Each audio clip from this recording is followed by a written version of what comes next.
After the release of Majora's Mask, the Zelda series would return to the Game Boy Color with 2 games. Co-developed by Flagship, a subsidiary of Capcom, The Legend of Zelda Oracle of Seasons and Oracle of Ages were released in 2001, and quickly became some of the most acclaimed games for the handheld, but these were some of the last 2D Zelda games I played. Without further ado, let's go over The Legend of Zelda Oracle of Seasons and Oracle of Ages. Set between A Link to the Past and Link's Awakening, Oracle of Seasons begins with the Triforce teleporting Link to the land of Holodrum. After arriving, he encounters a musical troupe that's led by Din, the Oracle of Seasons, but the group is attacked by Onyx, the General of Darkness. Onyx captures Din and sinks the Temple of Seasons into the ground in order to disrupt the seasons in Holodrum. Impa finds Link and tells him to meet the Maku Tree, the realm's guardian, who asks him to find 8 essences of nature to reach Onyx's castle and save Din. Visually, Oracle of Seasons closely resembles Link's Awakening DX. While many sprites are reused, the different seasons provide variety to the environments and look fairly impressive for the time. Many sound effects and songs are reused as well. The new music is okay, but not particularly memorable. Like Link's Awakening, Oracle of Seasons is a top-down Zelda game with occasional side-scrolling sections. The overworld of Holodrum is relatively small, but there are 4 versions of almost every area because of the changing seasons. Each variation features a similar layout but unique paths and obstacles, so certain areas can only be reached in specific seasons. There are also warp points to an underground world of Subrosia, which is a bit smaller than Holodrum, but features a different layout and atmosphere. The 8 major dungeons are somewhat conventional, but still feel unique. While the basic structure of finding keys and equipment to reach a boss is similar to other games in the series, there's a greater emphasis on action.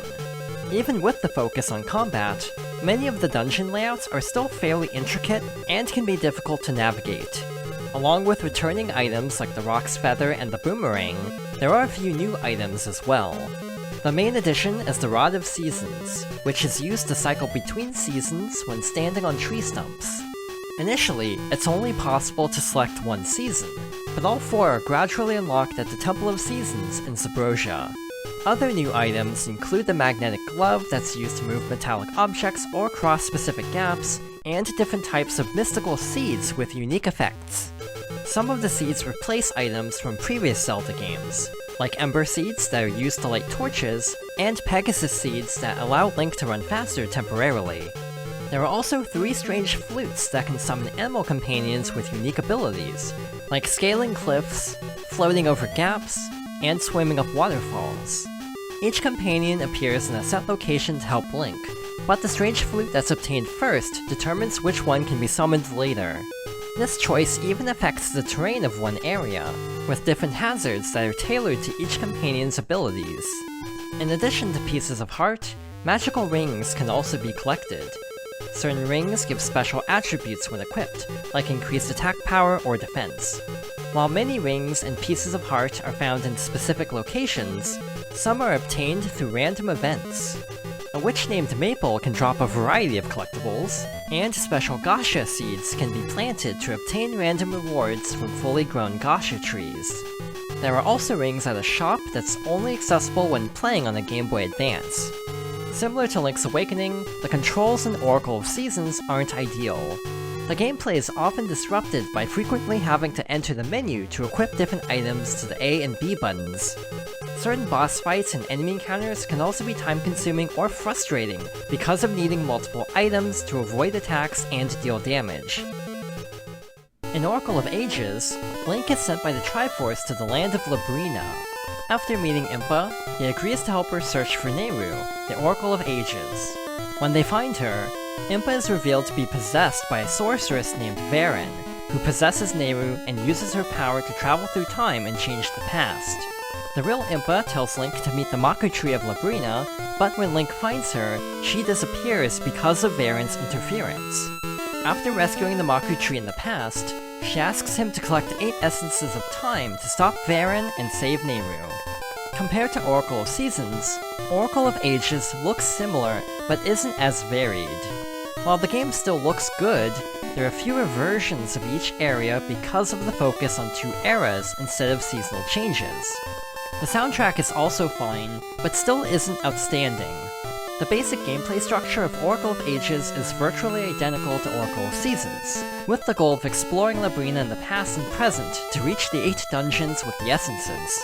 The overworld itself feels a bit less unique, with only 2 distinct versions, and no additional areas like Subrosia, but the setting still feels interesting and distinct because of a greater emphasis on character interactions and exploration between dungeons. The dungeons and boss fights are also very elaborate and challenging, with a focus on puzzle solving instead of combat. Oracle of Ages also retains many of the collectibles from Oracle of Seasons, including pieces of heart, gacha seeds, and magical rings.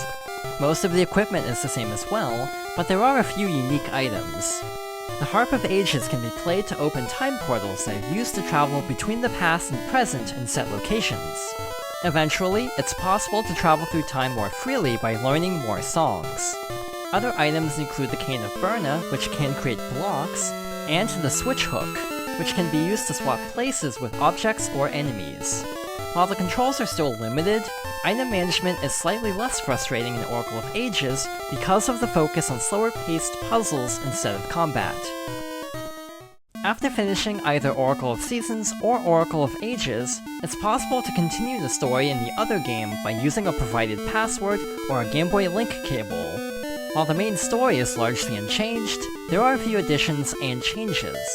Link starts with an additional heart container and a sword, there are additional story scenes and areas, the main animal companion is predetermined, and certain items are relocated.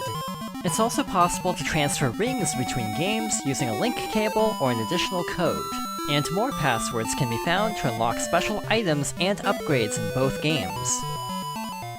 Both Oracle of Seasons and Oracle of Ages were re-released for the Nintendo 3DS Virtual Console.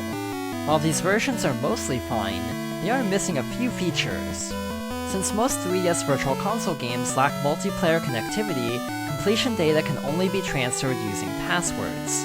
The advanced shops are also inaccessible in these versions, so a few rings are unobtainable.